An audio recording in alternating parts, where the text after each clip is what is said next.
सत्य को नारायण के रूप में पूजना ही सत्य नारायण की पूजा है। इसका दूसरा अर्थ यह है कि संसार में एकमात्र नारायण ही सत्य है, बाकी सब माया है। सत्य में ही सारा जगत समाया हुआ है। सत्य के सहारे ही शेष भगवान पृथ्वी को धारण करते हैं। तो चलिए सुनते हैं श्री सत्यनारायण भगवान की कथा।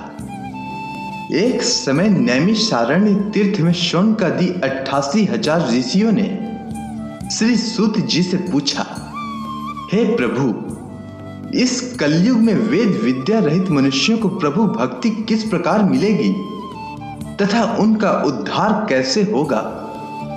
हे मुनि श्रेष्ठ, कोई ऐसा तप कहिए जिसमें थोड़े समय में पुण्य प्राप्त हो तथा मन वांछित फल भी मिले। वह कथा सुनने को हमारी प्रबल इच्छा है। सर्वशास्त्र ज्ञाता श्री सूत जी बोले, हे वैष्णवों में पूज्य, आप सब ने प्राणियों के हित की बात पूछी है। अब मैं उस श्रेष्ठ व्रत को आप लोगों से कहूंगा जिस व्रत को नारद जी ने श्री लक्ष्मी नारायण भगवान से पूछा था और श्री लक्ष्मी पति ने मुनि श्रेष्ठ नारद जी से कहा था। यह कथा ध्यान से सुनो। एक समय योगी राज नारद जी दूसरों के हित की इच्छा से अनेक लोकों में घूमते हुए मृत्यु लोक में पहुंचे। वहां बहुत योनियों में जन्मे हुए मनुष्यों को अपने कर्मों के द्वारा अनेक दुखों से पीड़ित देखकर किस यत्न को करने से निश्चय ही इनके दुखों का अंत हो सकेगा, ऐसा मन में सोचकर इंद्रलोक को गए। वहां श्वेत वर्ण और 4 भुजाओं वाले देवों के इस नारायण को देखकर स्तुति करने लगे। हे भगवान, आप अत्यंत शक्ति से संपन्न हैं।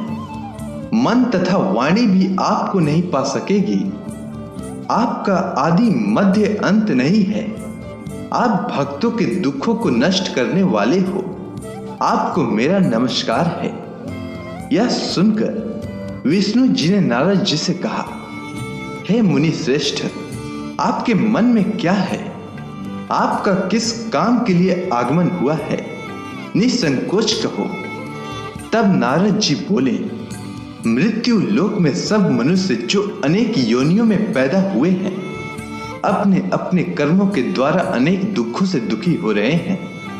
हे नाथ, मुझ पर यदि दया रखते हैं तो मुझे बताइए कि उन मनुष्यों के सब दुख थोड़े से ही प्रयत्न में कैसे दूर हो सकते हैं। तब श्री भगवान जी बोले, हे नारद, मनुष्यों की भलाई के लिए तुमने बहुत अच्छी बात पूछी है।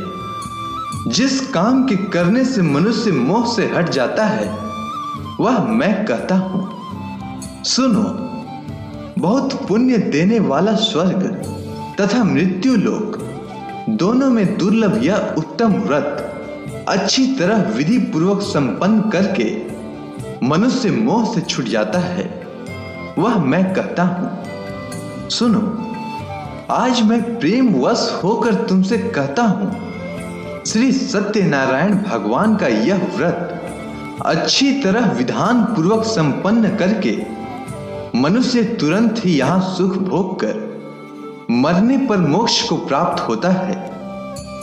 श्री भगवान के वचन सुनकर नारद मुनि बोले कि उस व्रत का फल क्या है, क्या विधान है, किसने यह व्रत किया है और किस दिन यह व्रत करना चाहिए? हे भगवान, मुझसे विस्तार से कहें।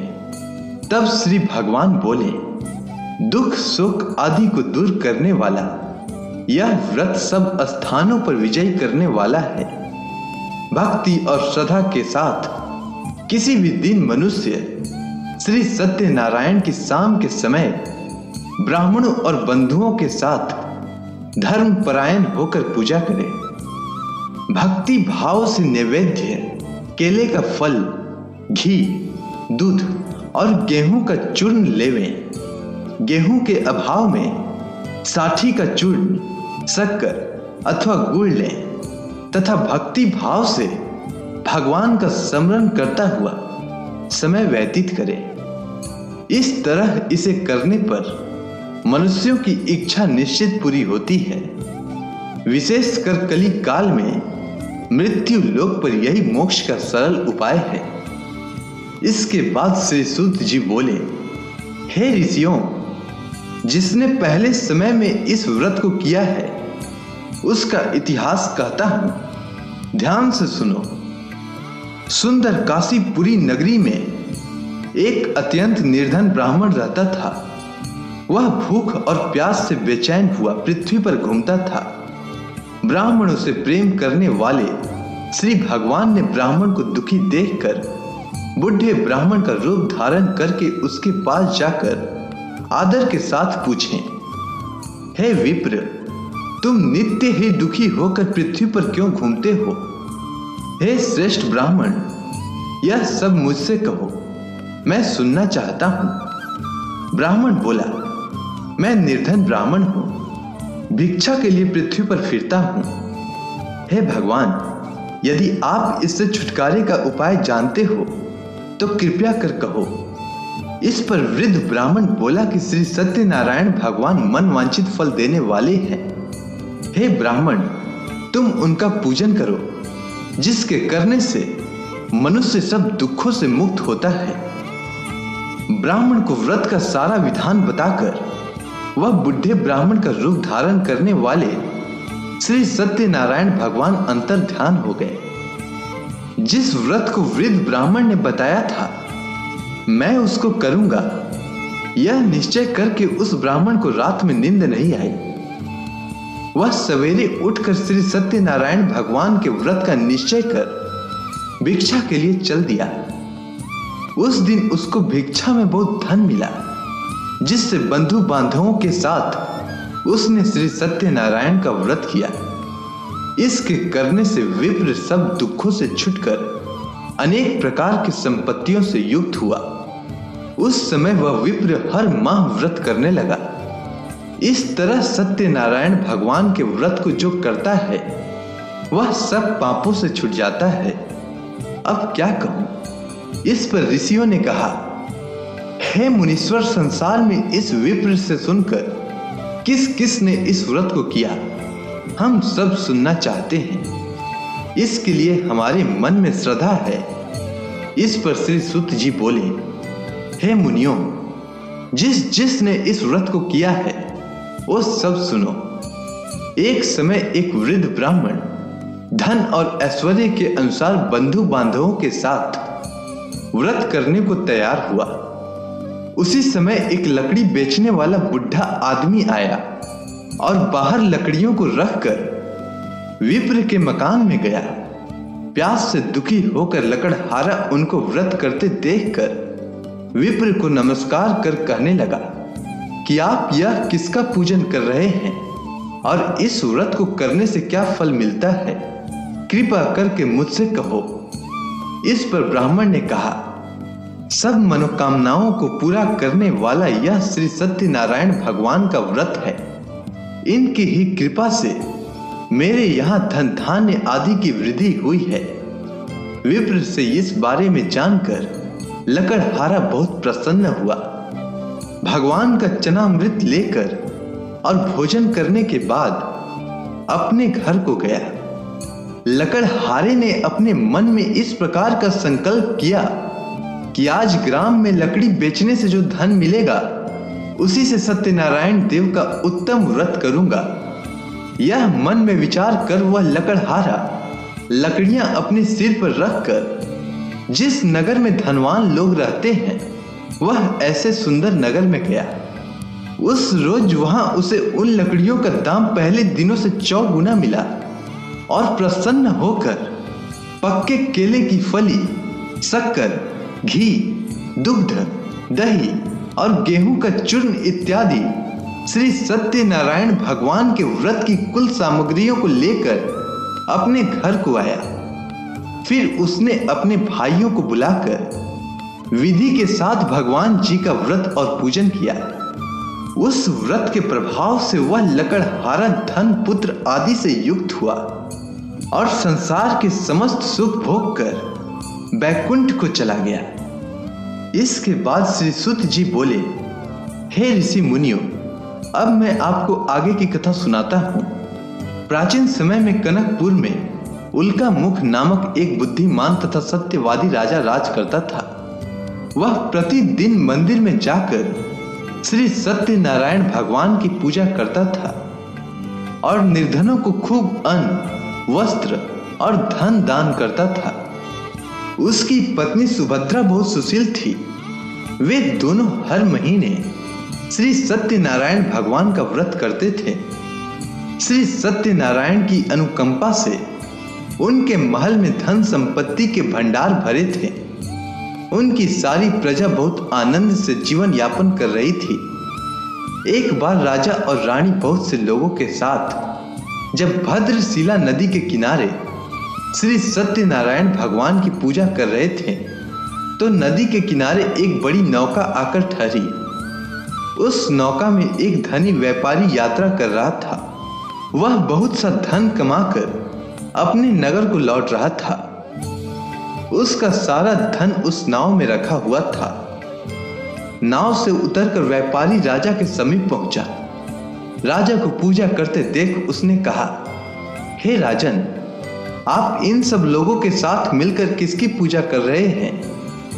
इस पूजा को करने से मनुष्य को क्या लाभ होता है? राजा ने व्यापारी से कहा, हम हर पूर्णिमा को सत्यनारायण भगवान का व्रत करते हैं और फिर पूजा अर्चना के बाद भगवान का प्रसाद लोगों को बांटकर स्वयं भी प्रसाद ग्रहण करते हैं। सत्यनारायण भगवान की पूजा से निसंतान को संतान प्राप्त होती है, दुखियों के दुख दूर होते हैं। राजा की बात सुनकर व्यापारी ने कहा, हे राजन, मैं भी श्री सत्यनारायण भगवान का व्रत करना चाहता हूं। कृपया मुझे इस व्रत को करने की विधि बताएं। राजा ने व्यापारी को सत्यनारायण व्रत की पूरी विधि बताई। राजा ने व्रत कथा सुनने के बाद व्यापारी को भी प्रसाद दिया। श्री सत्यनारायण भगवान का स्मरण करते हुए व्यापारी ने प्रसाद ग्रहण किया और वापस लौटकर अपनी पत्नी लीलावती से कहा, हमारी कोई संतान नहीं है।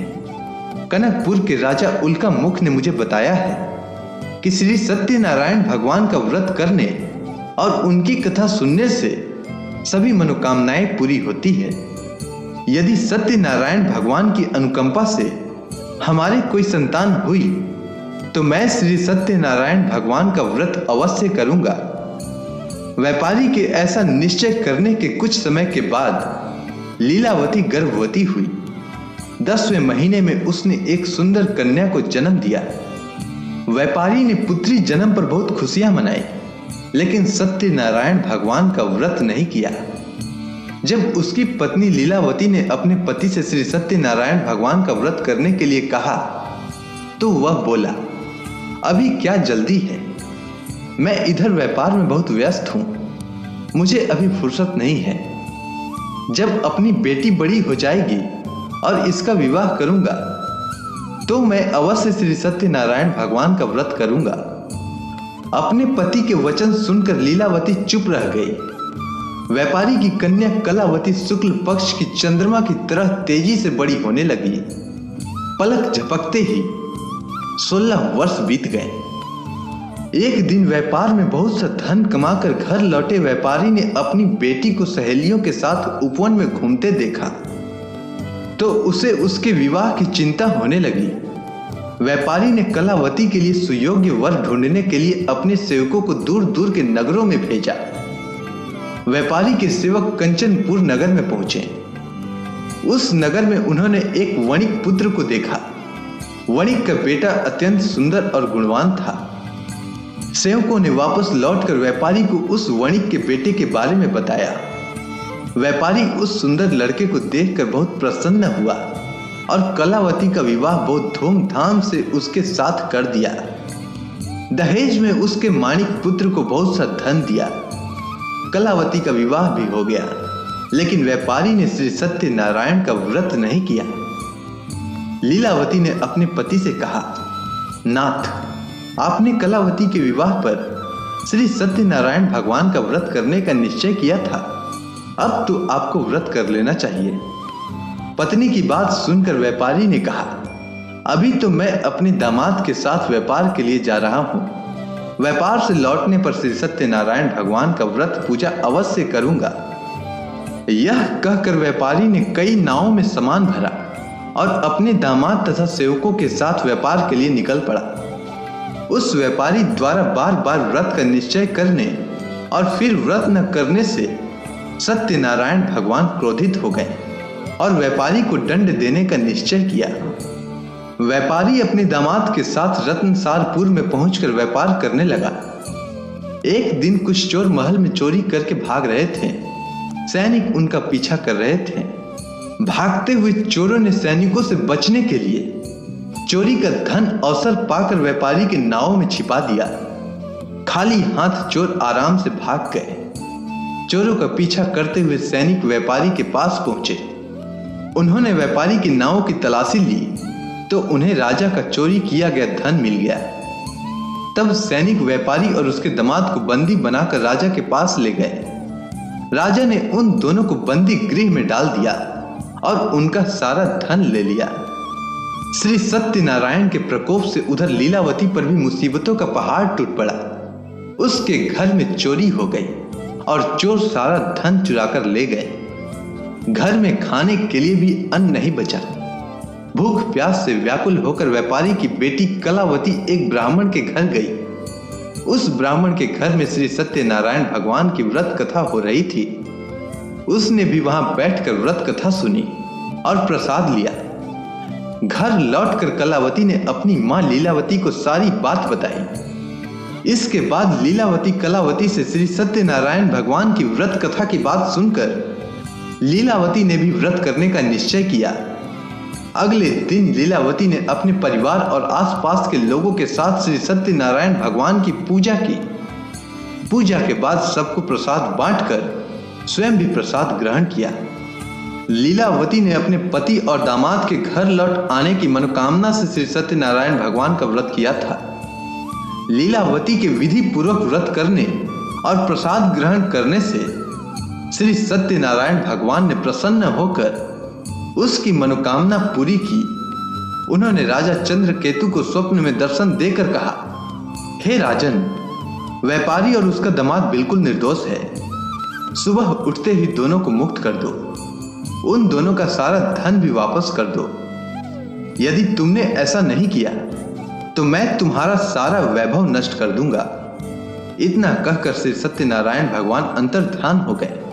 प्रातः होते ही राजा चंद्रकेतु ने अपने मंत्रियों और राज ज्योतिषी से रात के स्वप्न के बारे में बताई। सबने व्यापारी और उसके दामाद को छोड़ देने के लिए कहा।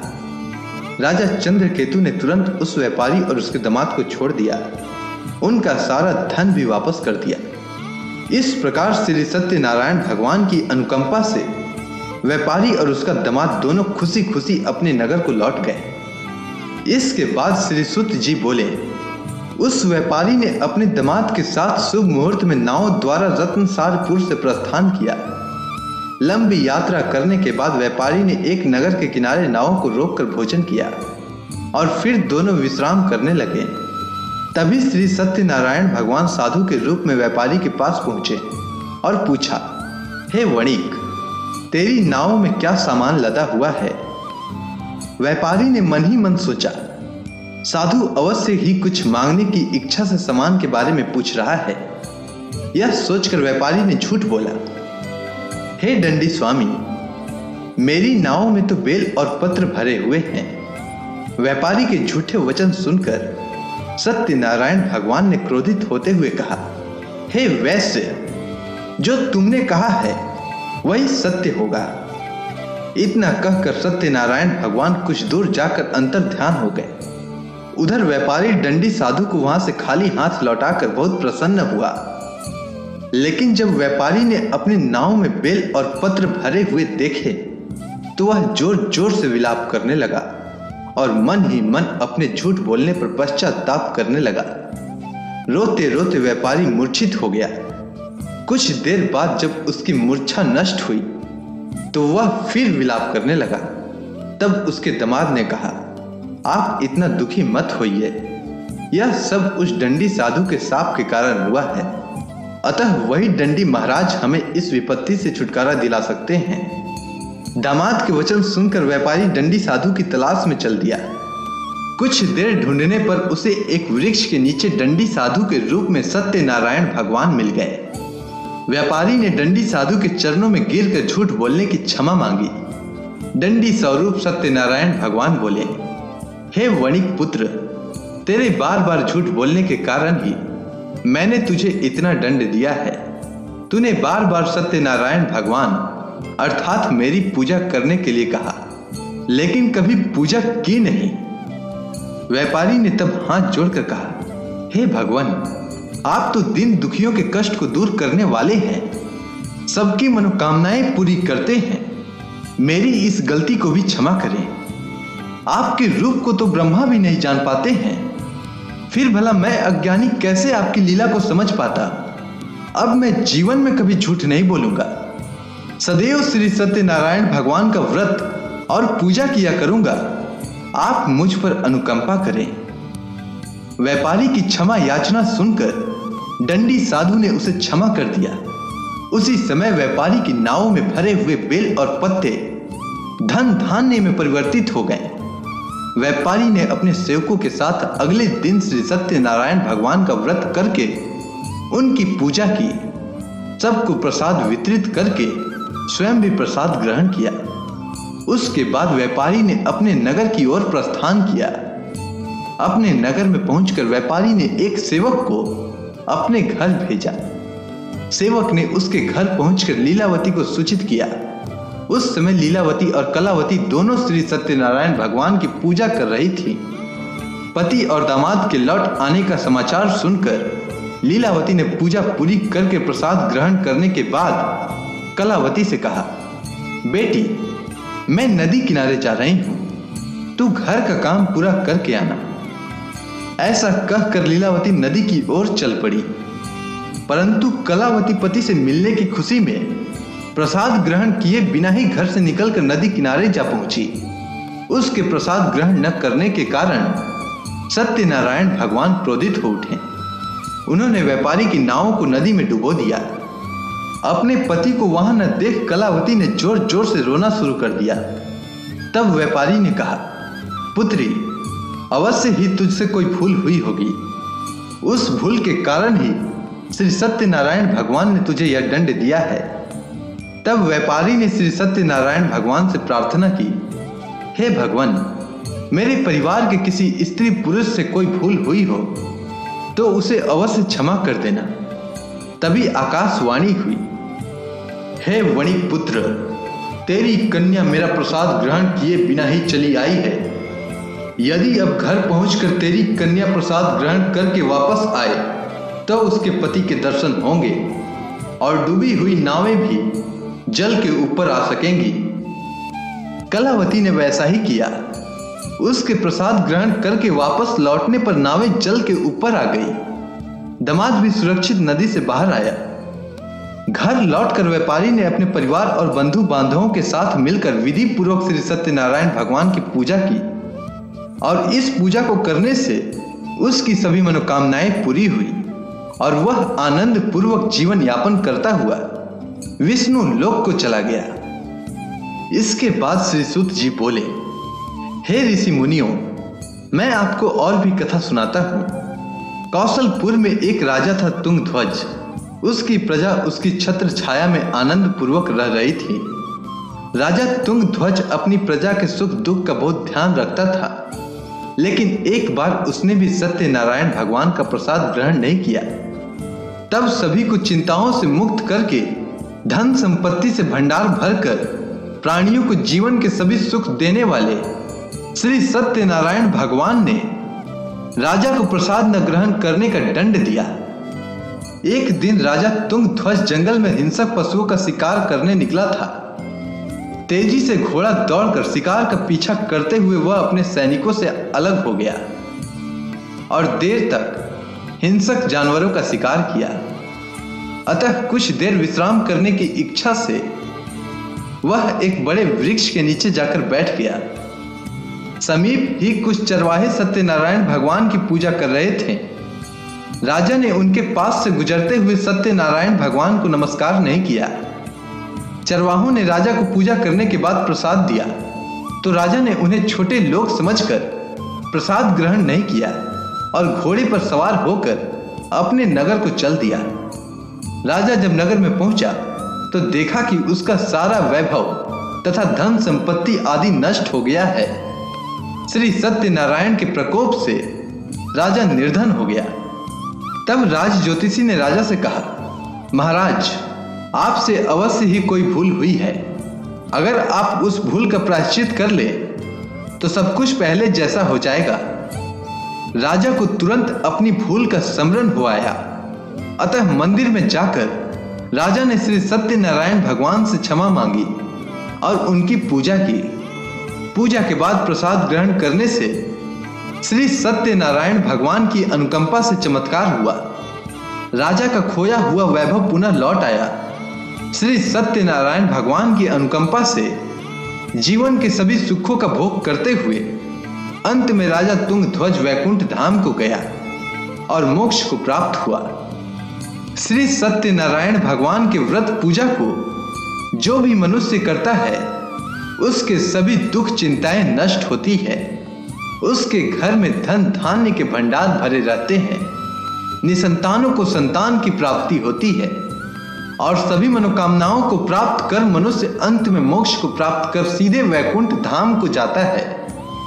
श्री सूत जी ने कुछ पल रुक कर कहा, हे श्रेष्ठ मुनियों, श्री सत्यनारायण भगवान के व्रत को पूर्व जन्म में जिन लोगों ने किया उन्हें दूसरे जन्म में भी सभी तरह के सुख प्राप्त हुए।